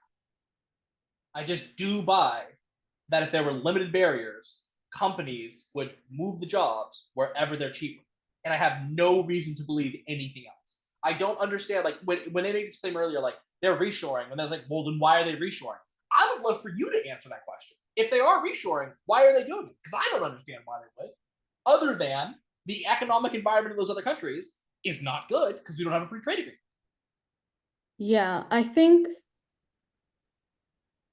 I appreciate them explaining why the offshoring would happen. Like, I think both sides kind of just like read numbers of jobs that were created or lost. The negative does explain at least a bit why that happens. And I think that, again, like, offshoring itself is more like, I think that it is pretty intuitive why decreased foreign regulations would mean offshoring happens. Like, I think, again, even if it is possible that it's not true, that is what I'm gonna defer to if I don't have like reasons to believe otherwise. And I don't really like I think what's happening is that the AF thinks that the fact that they are reading evidence is like an explanation in and of itself, like saying that Completely this agree. many jobs increased or like this amount of growth happened is an explanation of like why it's necessarily good without explaining why that example is at all relevant or why that happened. This Like, is I something think that's if you don't explain either why this example they're giving is a really good parallel to whatever this trade deal would do, or an explanation of how, like, the steps that led to this reshoring or whatever, I can't really believe them. I'm not super big on Toolman as a model for competitive debate, but this is just Toolman, right? This is just the difference between the like warrant for a claim and the grounds for a claim or the evidence for a claim, right? Like they're assuming that all of their warrants are just like de facto. Like we hear the evidence and then we understand the connection, but like they're never explicitly giving us a warrant. They're all implicit. They say we'd be able to keep tariffs on things, on like specific industries, but they do, and protect jobs, but comprehensive means we get rid of tariffs. The only industries that we have high tariffs on are industries like manufacturing. Remember from our case that tariffs across the board are mostly low. The only tariffs that we have high enough to decrease with this deal are in manufacturing. That's why they would go away. This is a moment that I think was desperately needed in this debate. I don't think he did this great. I don't think he created the best one in the world. But finally, we are getting an explanation that explains why is the normal means process this. The reason that they say the specific manufacturing or steel or whatever tariffs get removed is not because, quote unquote, all tariffs get removed. It is because the tariffs that could be removed, because then the tariffs that are left are in these sectors. And if it is truly a comprehensive agreement, of course it would remove those. And that was in the rebuttal. Yeah. Or it might have actually been something that was brought up in Cross. I think it was in the rebuttal though. Yeah. That is because those are the ones that are left. And I think that's what the response that was being made is like, oh, there's like these little itty bitty. I don't know why this matters. I think that as long as the AF is defending that trade increases, it doesn't matter if there's still tariffs or not, because there can still be outsourcing. I don't know why. Totally agree. Yeah. Not necessary, but they've hitched their horse to it. Okay. Finally, they say that Korea increased jobs, but they do not contest our Denning evidence, which finds that even if jobs are created, the people who lose them are not able to access these new jobs, end up with lower lifetime earnings, and that's why many of them end up on welfare. In history, you have seen trade deals destroy jobs, and the exact same thing is going to happen now. Let's go to their side of the case. First, the one main thing that you have to remember is that they do not respond to the fact that trade deals throughout history have increased income inequality. It may increase GDP, but that has never gone to workers, and that is not going to workers today. If you want to benefit corporations, you can vote AF, but you're signing your ballot on neg with the American people. Then, they say that the economy is trending down. But you should not vote AF to add fuel to the fire. Just because it's bad now, do not make it worse. Then they tell you on regulations that we could agree on regulations, but they concede the fact that regulations are mostly about things like safety and food standards, which are inherently politicized. Because they are politicized, we're not able to agree on them. Differences in regulation exist because of inherent differences in safety priorities between the US and the EU. If we're not able to resolve them without a trade deal, we're not going to resolve them now. That's why when you look to the past, it didn't work in TTIP and it's not going to work now. Finally, and most importantly, though, they completely concede our Kiel evidence, which finds that foreign direct investment increases income inequality. They do not contest that their own argument specifically worsens poverty and makes things worse for the average worker. That is why you're going to be voting nay. I think that could have been the first argument they made in this speech, because it gets to what you were saying earlier. That is not in any way reliant on winning an internal link regarding how regulations will or will not be harmonized. It is purely based on whether FDI increases, which the AF says it does. So it's a straight turn. Yeah. But it's 3 seconds at the end of the speech. I think that should probably be the whole speech. Yes. I feel like why this is a whoops speech. This speech should have been whoops. You drop you know. Like I think if that was the whole speech, I guess all that's really left is like the uniqueness type claims, like the economy bad now, economy whatever. But I think the big thing that doesn't really get addressed, that I wish was being addressed more, is the fact that like trade between the US and the EU is happening, because and it's incredibly high. Yeah, it like gets kind of referenced, but I feel like, and it doesn't really affect the decision that I'll make, because again, it doesn't like get discussed, but I feel like that's something that should come up. Yeah. Yeah. Kids spinning the pen. Oof. Ew. I feel like I'm being they're doing a great job. Not ready for the speech to begin. Oh yeah, they're all. Yeah. Perfect. The order will start on our arguments in the pro. I'll do some comparison, and on their arguments on the con.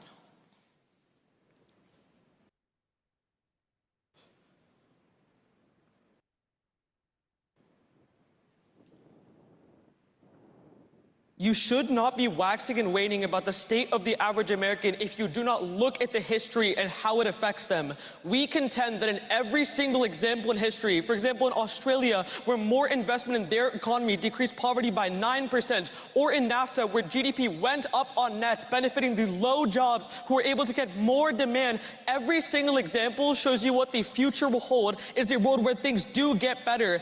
They say their evidence analyzes every trade deal without a warrant for it, without a lack of reasoning on their argument, and their Scott evidence, which is titled "Job Claims Are Pure Baloney, You Are Not Voting on This." So what is our argument and the reason why this trade deal is just as good as the past ones were? It is because right now companies have to follow two different sets of regulations from two different countries, duplicitous things like what is the definition of organic food, conducting the same car crash test in two different places, or being unable to label baby formula correctly, which hurt millions of mothers in the COVID shortage. My opponents contend that we can't align because of ideological differences. Where does organic food necessitate differing ideologies? They've considered the fact that 60% of regulations are duplicative right now, and they can be solved, which is why our conceded example from seed. Real quick, the like baby formula argument should have been brought up earlier.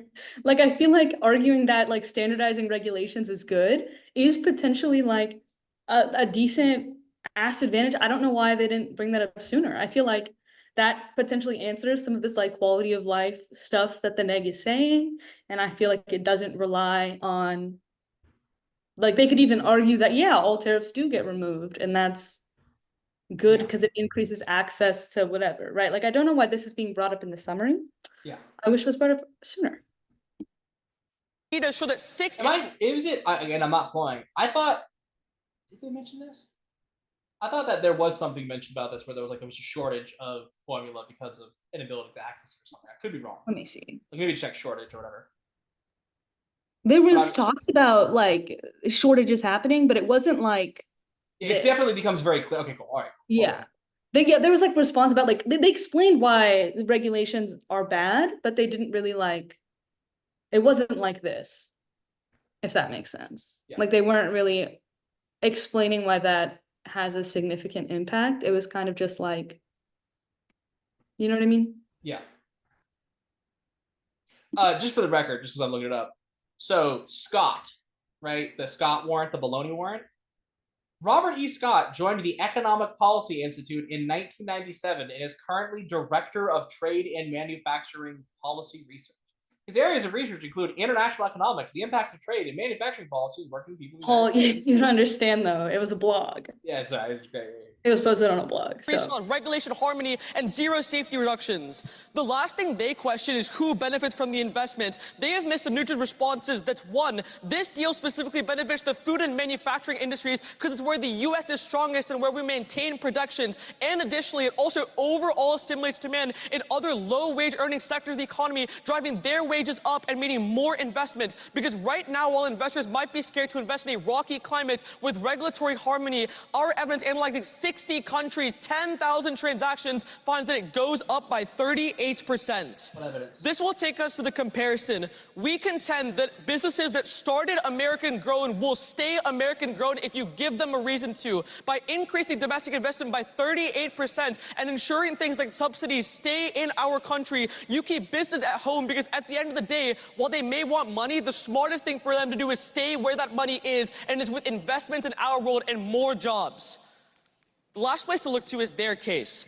First Cross was a blatant contradiction from the summary you just heard. It contended that in these trade deals, we are still able to maintain protections, which is why analyzing 20 trade deals in the past, William agrees that we can still renegotiate them. That's why their example of NAFTA doesn't hold true, because we renegotiate to the USMCA, which increased GDP and jobs on net. The second argument they have not responded to is the idea that we maintain domestic subsidies, which I've explained earlier, means that companies are able to stay at home because they're incentivized to do so. That is why, for example, they've also missed the fact that outsourcing is not going up now. We are reshoring jobs. Why is that? It's because trade deals in the past have worked, and the idea that we signed 20 deals and the 21st one failed is wrong. If you want to believe that a bad world can get worse and we should stay in it, fine, vote con. But if you believe there's any chance of making things better for the average American, you vote pro. Too fast. I'm gonna let it just go into Crossfire, just so we can Crossfire.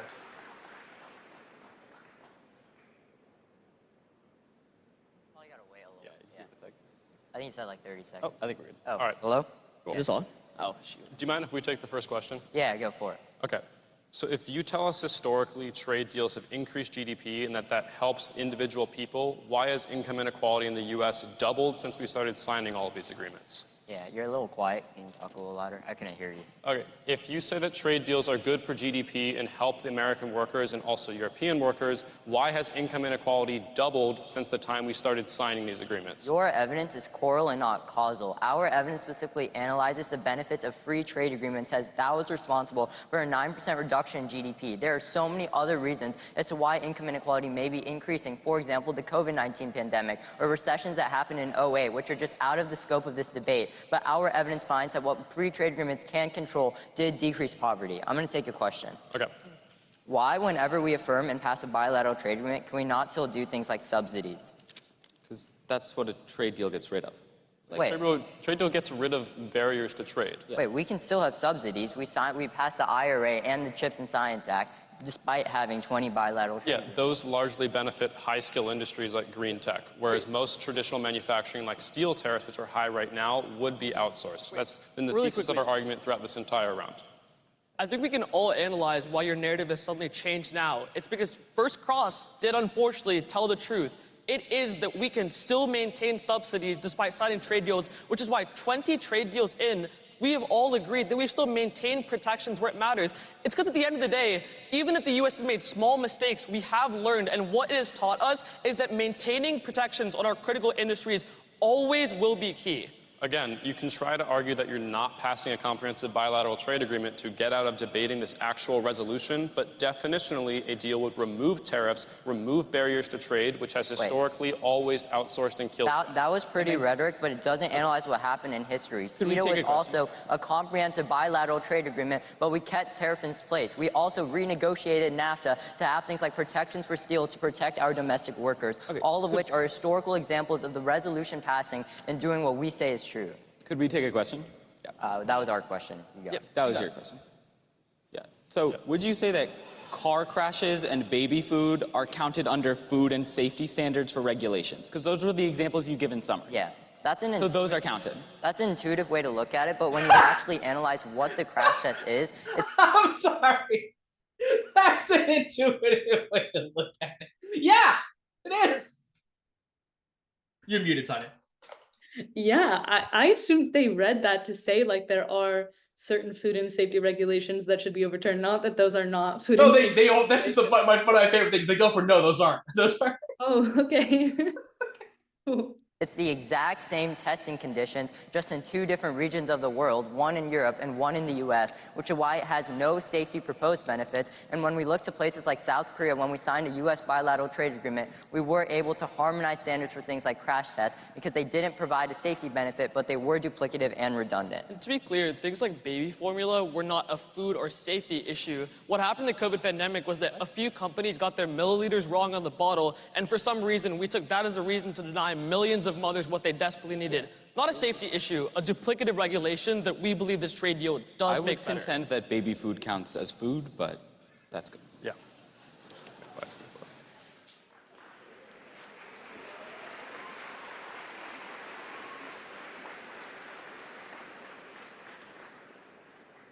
Has no one taken prep this whole time? They've been taking prep. They just Anyone not ready?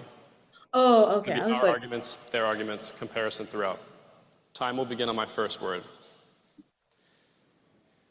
The history of free trade is one of broken promises, and the pro is the next installment. It is time we learn from history. They tell you that time and time again, trade deals are increasing GDP, but have not told you how this impacts the average worker and the average American. They have not responded to at any point in this round that since we began negotiating free trade agreements in the 90s, income inequality has doubled, poverty has increased. It is clear that none of the benefits that they talk about went to the people, they went to corporations. Our argument is that our trade policy is balanced and protects domestic industries from offshoring hundreds of thousands of American families' jobs to lower wage countries in Eastern Europe.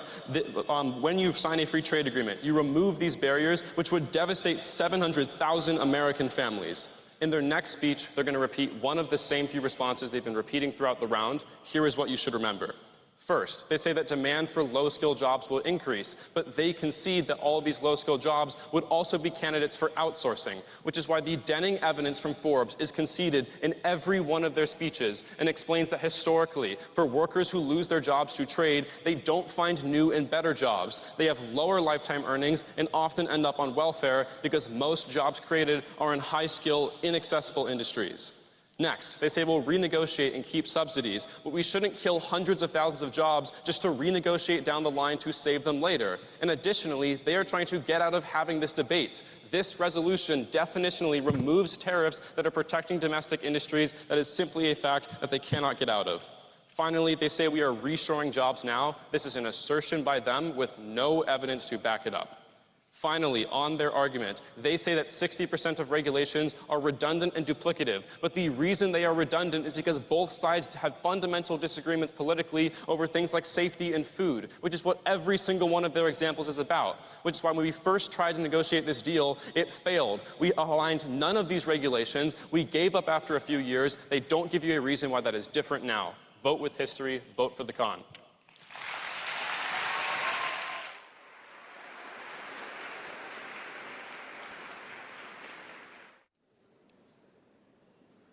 Okay, are all of my judges ready? Perfect.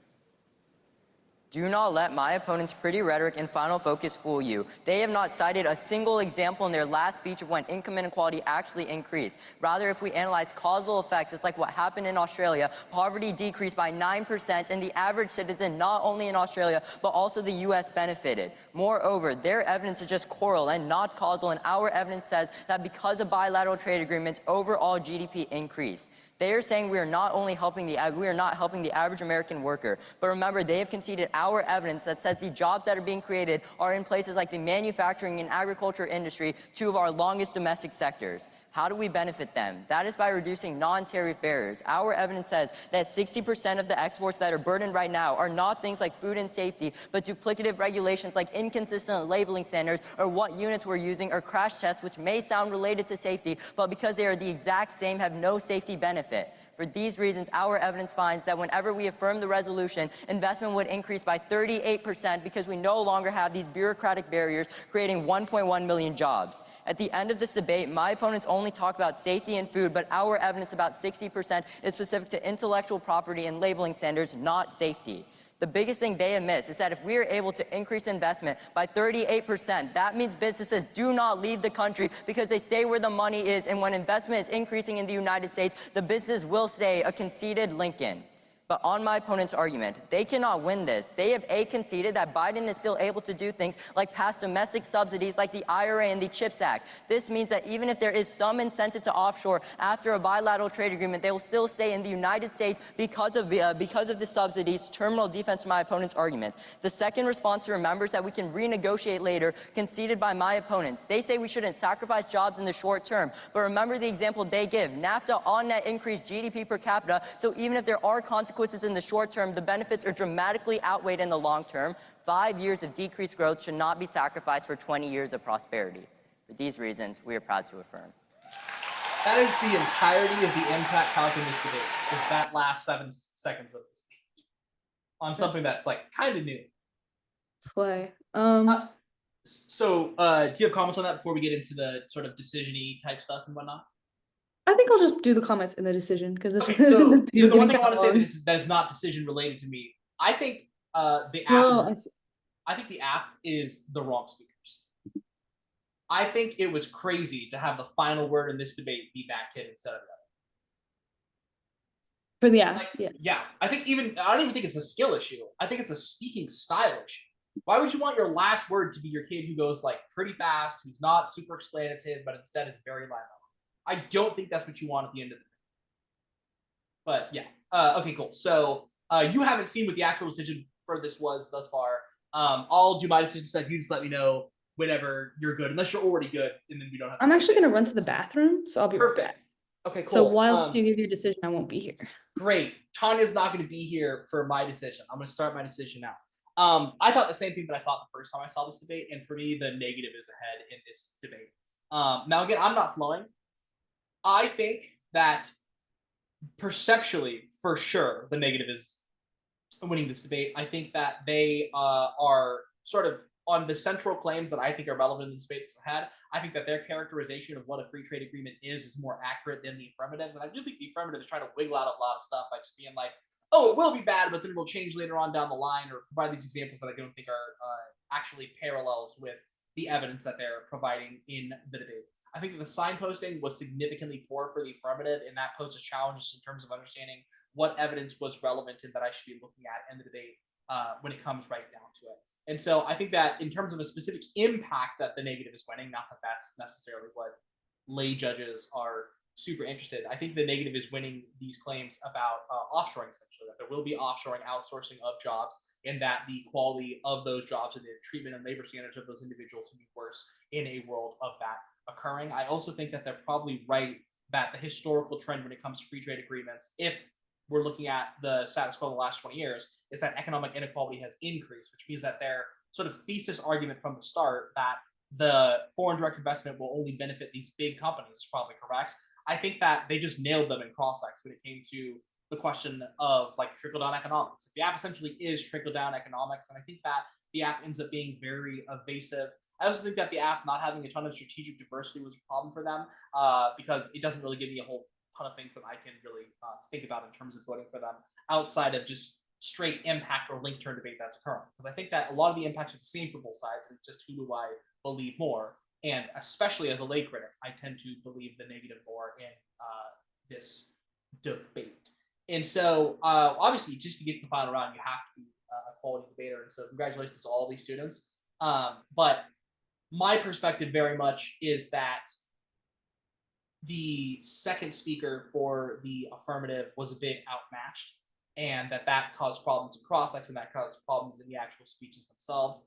I think that a big problem for the affirmative, in terms of like a coaching moment, is that they focused on some things that I don't think mattered in the debate, and they just got like really stuck on them. I think the fact that this baloney thing comes up like 3 or 4 times is kind of silly and it isn't necessary.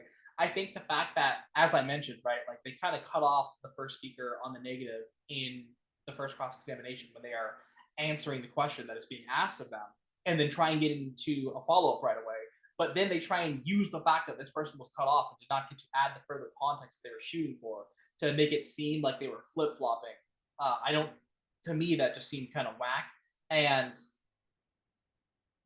cross-ex, I believe, as I've mentioned in other videos, matters a lot to lay judges. And I just think that cross-ex is not good for the affirmative in just about any part of this debate.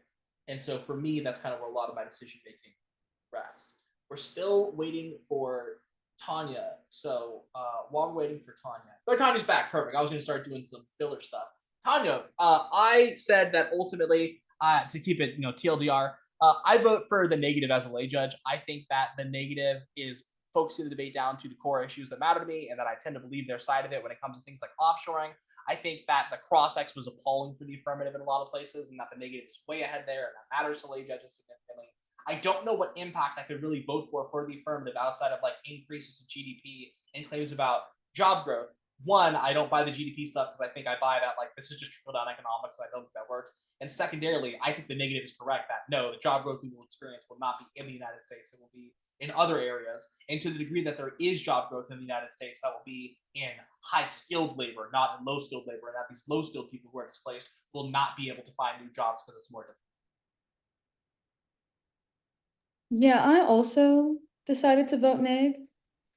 Actually, for kind of similar reasons. I think that there really is only one clear impact in this round, which is income inequality. I don't know why.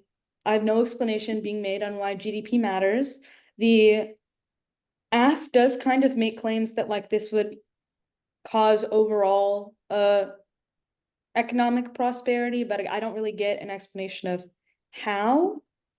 And the stuff about how like, oh, this won't cause outsourcing, I don't know that I buy. Like for example, the stuff about how like, oh, like the IRA can still get passed post-AF, I feel like kind of supports the idea. So I guess the big thing is, I'll just start from the top. So I think the claim that the neg makes that stuff is balanced right now is somewhat new, but I think that the AF arguing that like the CHIPS Act is getting passed and all this stuff is potentially a warrant for that. And the idea that signing, which is kind of interventionist, I would say, but it's I just truly don't know what else to do. I think the income inequality is the only clear impact that I get. The Denning evidence says that the people who lose their jobs don't get new jobs. So even if I buy that like the number of jobs increases, even if I buy that there will still be subsidies or whatever, the people who lose their jobs will not find new jobs. And I think that a lot of the stuff about how these regulations are like redundant, one, I don't know how that addresses like job loss. Two, I don't think that the like defense on like subsidies staying or getting increased is like when they don't have fiat that happens. I do buy that like there needs to be a decrease in protectionist policy in order for a trade agreement to happen. But two, I still don't know how that isn't defense against the affirmative as well. Like I think that just makes both sides' impacts less significant. And I still think that the neg is winning then. I think that the AF agreeing that you should base the round based off of who does the most good for the American people is like a losing argument. I think that like it I just feel like the analysis coming from the neg is more warranted. Like at least I get I not more warranted, I feel like it's more specific. Like a lot of what's coming out from the AF is like, well, GDP increases. It's number up, number goes up. Yeah, some number goes up. There's a lot of like number go up, but I don't know why number go up, and I don't know why I care number go up. But I think that it is probably bad if people lose their jobs and don't get new jobs. That's probably suboptimal. So I guess I can vote there.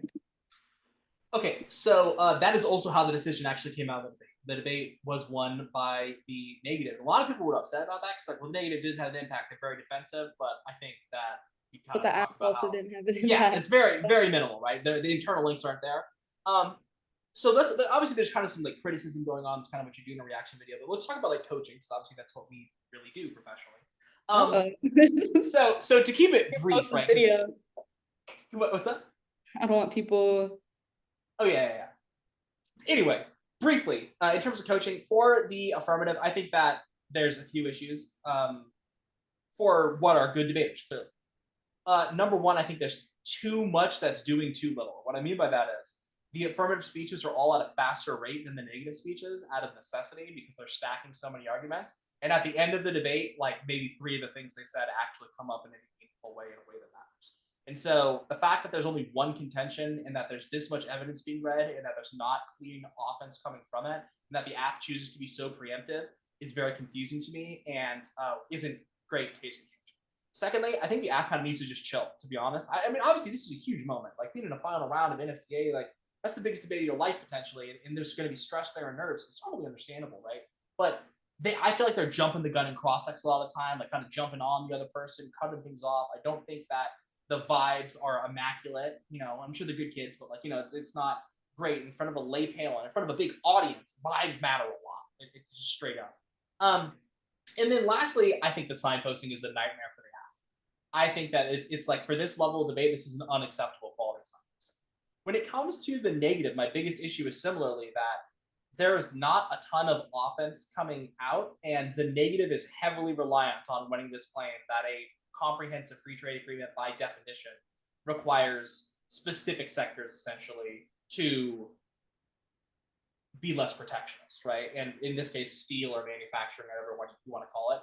I think that like they have a lot of eggs in that basket and have very few warrants for that basket, which is not ideal for them. I think that they do a much better job of staying composed throughout the debate. There's some nerves coming up for the first affirmative speaker in the second speech that they gave. You can tell they're slipping a little bit compared to the first one, but ultimately it was quality.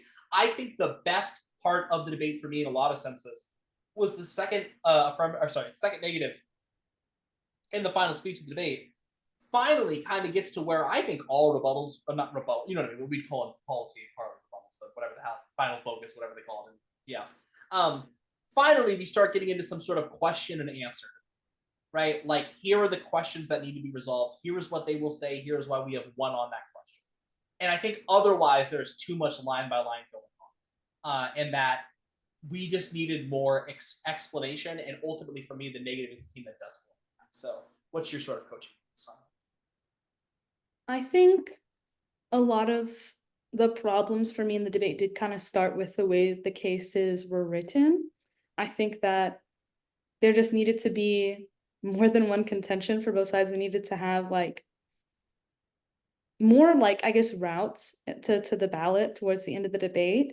I think that like the econ impact is kind of the most predictable impact either side could go for in the debate. So I feel like it is a good idea to have some other impact, if for no other reason than like making answering your case harder.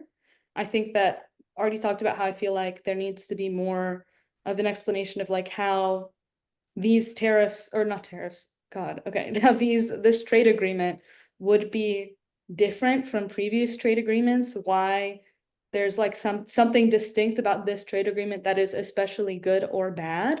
I don't really understand what's unique about this one. And then from the negative, like an explanation of like why things are good now, because until the last speech, and even the last speech, there's not a ton of emphasis on this. I don't really get any explanation of like what we're losing out on in the status quo if we increase the trade agreement. As far as like through the course of the debate, yeah, obviously I think there needs to be more signposting, but I think I understand why people would think that like the AF is more technical than they should have, and they should have won, because the AF does, one, go faster. I think that perhaps influences some people's thoughts to think like, oh, that means that they're better at debate because they go faster. That means they're more technical, which I do think that they are. Actually, I don't even know if they are significantly more technical. I feel like maybe within public forum, this is like a really like massive gulf, but I feel like they're still doing like I don't know. Yeah. Still, I don't know. It doesn't feel like glaring how much more technical one team is. I think the problem is like they get to there's not really an explanation of why the arguments they're making matter.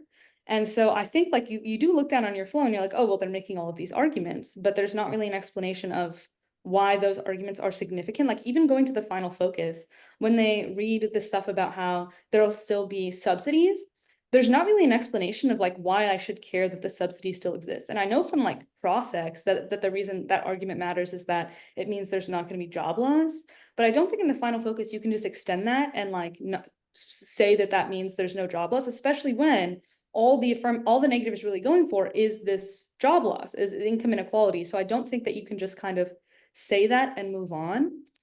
And I think that's kind of the problem that I have with the final focus altogether. Like the AF even like says a lot that like, I know the neg seems really intuitive, or I know that like the way that they're talking is very persuasive, which like I don't think you should Not say. great, not great. Yeah, I don't think that they sound like they make sense, but I know it secretly seems like they're right. I know you want to vote for them, but like I think that your case does have to intuitively make sense, especially if you only have like, how much does each side have overall? Like 15 minutes or something? Like, I don't know how you're gonna explain something that doesn't intuitively make sense in 2 to 4 minute speeches and expect people to like understand enough to vote on it. I don't think that there is an explanation of why essentially trickle down economics does work, or this instance is not trickle down economics. Why, like, yeah, I think that even the AF is aware that intuitively their arguments don't make sense, and there's not enough being done to make them make sense to us. I think they're like, well, we made arguments and we said we're extending them, which means we're winning on the flow. ball game. I don't think that's that's what that means. Like, I don't think that winning on the flow means that you're extending arguments. You do still have to explain why those arguments matter and why that means you win the round, which like, this is a very common, I'm not trying to like rag on any of the debaters. Like, it's a very common problem, especially in public forum, I think, to think that like the faster, the more technical you are, the less explaining things matters, the less like being persuasive matters. And while I don't think that you need to like sound especially like like your voice needs to be especially persuasive, or you have good gestures or whatever, but I think that you still need to be persuasive in like, I guess like the rhetoric that you're using, or at least like the way that you're explaining the arguments that you're going for, because otherwise it's up to the judge to like look at the arguments you've made and come to a decision, which is never a good place to be once the debate ends, especially if your opponent is explaining why they should win. Yes, 100%. Banger video, reaction video, Proteus, unbelievable stuff. Any final things, Tanya, before we wrap up? All right, great. Just wonderful. Glad to talk to you. Tanya no longer lives near me, so this is the only time we see each other, apparently. Anyway, have a great one, folks, and more Proteus coming soon. Bye. Bye.